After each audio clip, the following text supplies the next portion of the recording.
Hey, what's good everyone? Өнөөдөр day 2 challenge. За, challenge-ийнхаа day 2 дээр өнөөдөр би ганцхан арилжаа хийсэн top step дээр. За, тухайн ганц арилжаа маань ашигтай гарсан тип авсан. За, 363.7 долларын ашиг хийсэн байна заяа. За ямар ч байсан энэ 7 хоногийн хувьд бол CPI-тай, PPI-тай 7 хоног. За тэгээ нэгд өдөр бас яг арилжаа хиймээр гоё сетапууд бүрдэхгүй байх гэсэн бодолтой байсан боловч яг нэг хөрхэн сетап бүртгэрэн за юу юм магадгүй рискээ бариад ороод үзье. Тооцоолсон арилжаа маань ашигтай гаралт хэрэг, алдагдaltaй гаралт хэрэг зэрэг дунд нь 50 pip дээр partial-даад үлдснийг 100 pip явуулаад нийтдээ яг нэг 100 pip барьсан арилжааны өдөр байлаа. За ямар ч зүйл чарт руу ороод explanation буюу тайлбараа хийчихтэй. Okay, what's good everyone? Компьютер дээр ороод ирлээ. За нэгд өдрийн хувьд буюу өнөөдөр арилжааны маань challenge-ийн day 2 байгаа. За тэгвэл day 2 дээр 363.7 доллар хийсэн.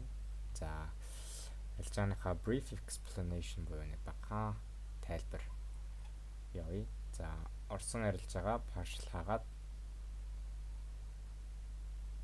full tip авсан байгаа нь энэ ч харагдаж байна. За энэ арилжаан дээр болохоор за тухайн өдрийн хувьд бол Нью-Йорк шиг гэлтгүй ер нь Эшиагаас авахуулаад тухайн өдөр ер нь бол нэлээд сул хөдөлгөөнтэй consolidation хөдөлгөөнтэй гэсэн. Тухайн өдрийн low цаг маань болохоор Эшиа дээр тогтоод үндсэн хөдөлгөөн маань Эшиагийнхаа low high-ыг авалгүй Лондон дээр continuation дэшег өсөж гарч ирээд дууссан. За Нью-Йоркийн pre-market дээр бид нар юуны Эшиагийн high-ыг Лондонгийн high-тай давхар 7 цагийн үед аваад за тэгээд үндсэн хөдөлгөөний хувьд бол bias-ын чиглэл маань ер нь bullish талтай байсан. За bullish bias-тай байсан учраас 7 хоногийн за high тогтдгоо маа гэхэд өнөөдрийн хувьд бол нэлээд өсөлттэй байхаа гэсэн таамаглалын үүднээс яг өсөлтийн bias-тай бод хаана яаж бүртгэх вэ гэдгийг харж хүлээсэн. За тухайн өдрийн хувьд бол өчигдрийн арилжаа маань энд харагдаж байна. За энэ дэр яаж арилжаанд орсон бэ гэхээр яг та анзаарах юм бол энэ нэг жижигхэн мангар жижигхэн 1 цагийн BC байгаа. Яг 1 цагийн BC руу хатгаад харагдаж байна. Тийм энэ улаанаар тэмдэгдсэн юм зэрэгс. Яг 1 цагийн BC руу market нэгдснээс хойшоо доошоо distribution manipulation орж ирж унаад яг BC-гээ хатгангуудаа хөдөлгөөнийг анзаараад харах юм бол биднэрт яг нөгөө accumulation, manipulation, distribution гэдэг хөдөлгөөн маань харагдаж байгаа да.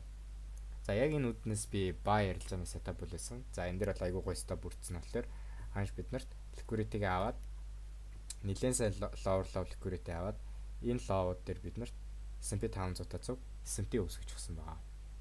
За энэ бол маш том баталгаа болсон. Хоёр дахь баталгаа маань болохоор үнэлтийн хувьд үүссэн энэ CB-г биднэрт inversion fair value болгож өгсөн.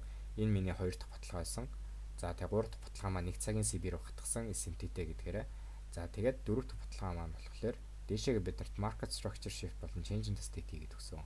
За market structure shift хийснээр дараа ханш биднэрт юу үлдээсэн бэ гэхээр entry хийх боломжтой buy side inefficiency буюу BC үлдээж өгсөн. За ханш маань нээлт орж ирээд BC руугаа орж ирж хатгах үед ингээд long арилжаанд ороод үндсэн stop loss-ын хэмжээг swing low-ын доор full tip-ийг олохлоор өмнөх өдрийн high буюу previous day high-ыг харагдаж байгаа. PDH руу хараад дээшээ яг 100 pip бол барьсан. Окей, за энэ арилжаагаа partial хаана хаасан бэ гэхээр өмнөх pre-market high буюу энэ pre-market high дээр нэг хэрцэг 1.5-тай арилжаан дээр break-in тавиад partial хагаад break-in тавиад үлдсэн арилжаагаа болохоор previous day high дээр буюу энэ контрактаа хагаад ашигтай гарсан. За ингээд нийтдээ 50,000-ын challenge-ийн данс маань 50,786 долларын ашигтай бод 786 долларын ашигтай явж байна. За өдрүүдийн хувьд бол одоогоор ингээд нэг 2 ашигтай өдөртэй буюу 100% win rate-тэй явж байна. За алдагдaltaй арилжаа байсан, ганцхан алдагдaltaй арилжаа байсан. Тухайн өдөр нь болохоор 4 төгрөгчөд pre-market дээр энтри хийсэн байгаа даа, тий. За нэг юм энтри хийсэн байна. За өнөөдрийн хувьд болохоор за яг энэ арилжааныхаа болсон процессыг би таад яг лайв хөдөлгөөн дээр хаана яаж орсон байна. Видео explanation давхар яг энэ үргэлжлүүлээд оруулчих guys. За тэгээд дараагийн өдөр хүртэл bye bye. See ya.